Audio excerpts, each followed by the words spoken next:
Hello everyone, welcome to Hudson Engineering Academy. It's me, your tutor Hudson. In our today's video, we're going to look at consistent deformation method.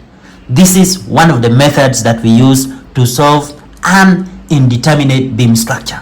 So go with me throughout the video till the end so that you understand how can you solve an indeterminate structure. But before we continue, please do subscribe to Hudson Engineering Academy, like the videos, share with your friends so that you don't miss any of my content and this particular easy method of solving the indeterminate beam structure. Now, this is the question that we have been faced with. You are asked to find the fixed end moment and draw the bending moment diagram of the fixed beam below. This looks quite lengthy if you're solving using other methods, but today I'm showing you the easiest approach of solving using consistent deformation method, but you're not following the integration method that you know. You're following the area multiplication method, whereby the first thing you need to get it or convert the indeterminate structure into determinate structure. Now let's look into this question. Here is the question. We have a fixed beam with a point load at the center, 5 meter here. Okay, so the first thing is convert it to be a determinate structure. How do you convert this? Now if I release, that's why here is written released structure. If I release a moment here, I release a moment and say it is P1. So I release this and replace it with 1 kilonewton meter. Remember, it's a moment. Okay, I have released it. So what is remaining here? This upward force and then horizontal force left here. That's why here is inch support. Okay, then release a moment here. I call it P2 and replace it with 1 kilonewton meter. You get it? So if I release this and replace it with one, so that means I will remain with 1 vertical and 1 horizontal. But because I want it to become a simply supported beam, I will again release 1 force here. So I've released the horizontal force. I'm calling it P3. So this is also replaced with 1. Whatever you have released, you replace it with 1. Okay, now this structure is now a determinate structure. And from a determinate structure, simply supported beam, you can easily draw the bending moment diagram, right? And here is what we have. This diagram is the bending moment diagram for simply supported beam after releasing it to become, after releasing the fixed end beam. So from this simply supported beam, the bending moment diagram is drawn like this because load is at the center. I believe you know how to draw this. In case you have the challenge of drawing bending moment diagram, please check on my previous videos and the strength of material and you'll understand how best you can draw a bending moment diagram. Now this is WL by 4.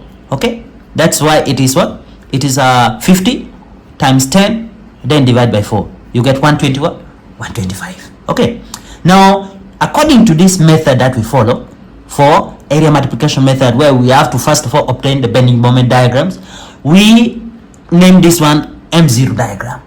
Okay, now since I release this and I am calling it P1, so I will use this. Consider that there is no force, any force, all these forces on the beam, consider that they don't exist. You only have one moment here, which is P1, to draw what we call M1 diagram. So if there is no any other force here, to draw M1 diagram, I only consider this force, which is 1 kilonewton meter. So the bending moment diagram will be drawn like this because it's only this part that is experiencing the moment. So at this point the moment is 1, so that's why here is 1. But at this point the moment is only here, so it's not here, so that's why here is going back to 0. I believe you have got how I've drawn the M1 diagram. Now let's see what about M2 diagram. It's also a moment. So a moment is only at this point. You have to take into consideration that all other forces, including this, they are not there. You're only drawing the bending moment due to this unit force, unit moment. Now this is what we have for M2 diagram. Now the question is, why you have this one positive and this one is negative?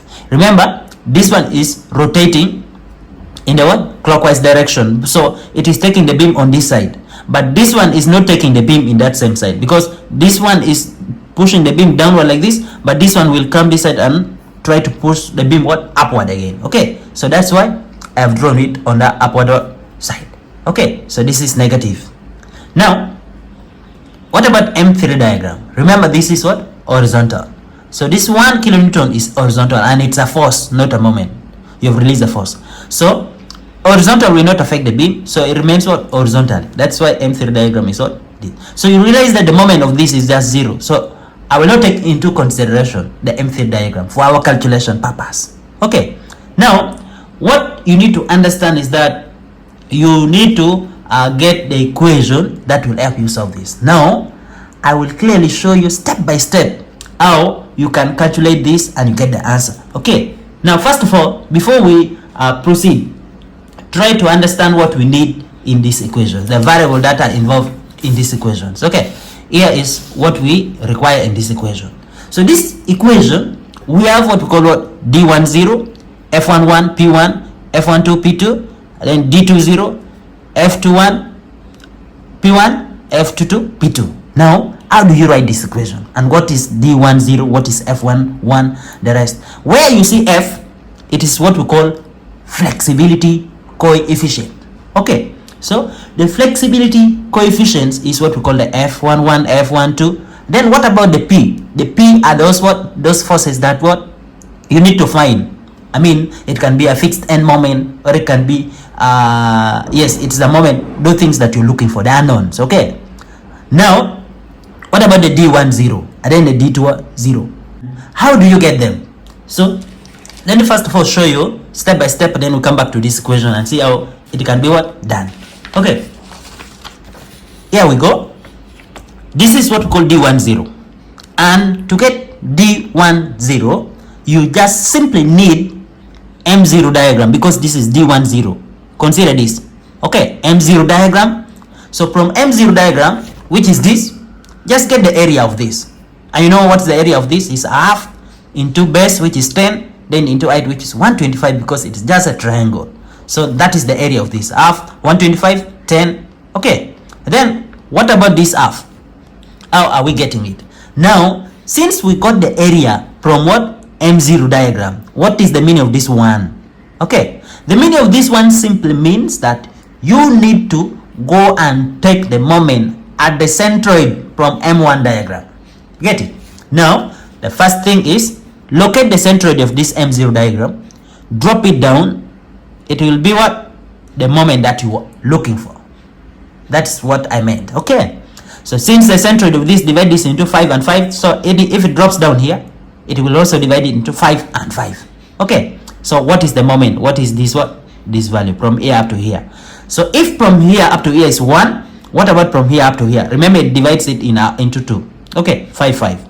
So you realize that if I put this one x, from similarity triangle, okay, the property of triangle similarity, okay, so you realize that this is 1 comparing it to a smaller one, which is x, is equals to the total is 10 comparing it to a smaller part of this small triangle, which is 5.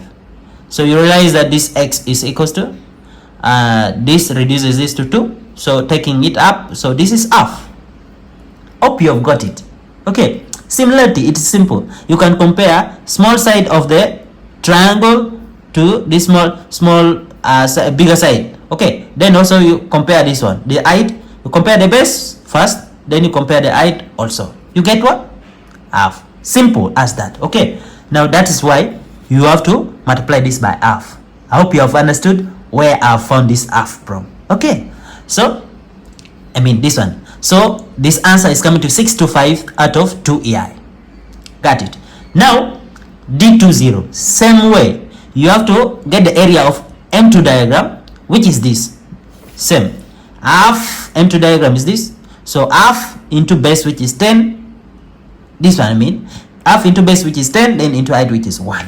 That is area up to here. Up to here. Okay, now what about this half? Same way, you have to drop M0 diagram. It will come and what? Cut this from here. It is dividing it into 2 again. 5, 5. Okay, so same way, this and this are just the same in that consideration. You get it? So that means here also this value, if here is 1, here is what? Here is half of it. Okay, fine.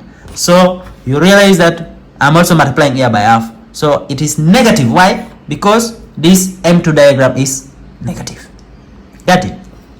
Then M3 diagram I have not taken into consideration. If it was having some diagram drawn or a moment or a value, then we will take it into consideration. But for this purpose, for this question, we are not taking into consideration that. Now let's get what we call flexibility coefficients. Very important. Flexibility coefficients F11. Now what's the meaning of this 11? F11 means get the area from M1 diagram. Okay, so area of M1 diagram is M1 diagram. Area is half times 10, then times 1. Okay, so half times 10, 1. That's good. Now the question is, what's the meaning of this 2/3? Now, since it is F11, area is from what? Area is from M1, then the moment that we want will also come from the centroid of M1. So what you do? M1. What is its centroid? Okay, so first locate the centroid of M1. So remember, we're only considering M1. We are not dropping the centroid from somewhere else. So locate the centroid of M1. In this case, you know if it is a triangle, so the centroid of this triangle can be somewhere here, which is what? Which is 2/3. 2/3 from this what? Smaller part. Then it is 1/3 from this smaller part. I believe you know this, right? Yeah.